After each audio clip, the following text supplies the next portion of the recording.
Bien, on est parti, le modifier build. Alors le modifier build permet de faire apparaître ou disparaître le mesh. Donc j'y vais, ici, je vais ajouter le modifier build. Donc là, bah, ça va le faire apparaître. Hein. Donc c'est un modifier qui est lié à l'animation, j'appuie sur... Donc il va apparaître à la 100e frame. Donc regardez ma souris, je vais la mettre ici à la 100e frame. Espace, là mon objet est en train d'apparaître. Et voilà, 100e frame, tout est apparu. Ou sinon, je peux choisir que ça apparaisse uniquement à la 10e frame. Oula, là ça va être trop lent. À la 10e frame, j'ai compris. Espace. Ah, et voilà. Donc ça a mis 10 frames pour apparaître. Je peux cocher la case reverse pour réinverser. Donc là, ça va plutôt disparaître. Ah. Je peux aller en mode edit, faire un clic droit, subdivision, subdivision, subdivision. Ouais, bon, il y en a assez. Espace. Voilà.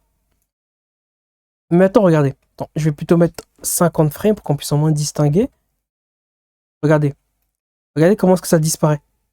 Là, ça fait comme si ça formait des L. Là, il y a un L là, un L là, un L là. En fait, c'est trop uniforme. Pour que ce soit un peu plus aléatoire, on coche la case ici randomize. Pour que la disparition, enfin la disparition, oui, se fasse de manière aléatoire. Voilà, c'est complètement aléatoire.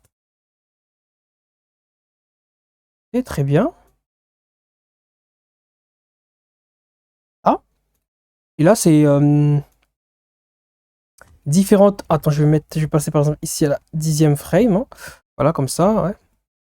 Là, c'est différentes manières de générer des valeurs aléatoires. Là, il a généré une valeur aléatoire.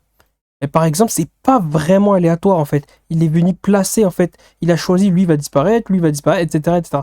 Là, on peut dire non, je veux plutôt que ce. Par exemple, j'aimerais que à la 10e frame, ben, cette zone-là ne soit plus là. Mais juste à chercher quelle partie correspond à ça. Ah bah voilà, ouais, comme ça. Ouais, j'aime bien. Donc cette zone-là ici commence à disparaître à la 10e frame. Vous avez vu? C'est différentes manières de générer une valeur aléatoire. Donc c'est pas vraiment. En fait, l'aléatoire en informatique n'existe pas vraiment. Ok, on n'est pas trop mal, j'ai parlé de tout, oui bon, on est bon pour le modifier build.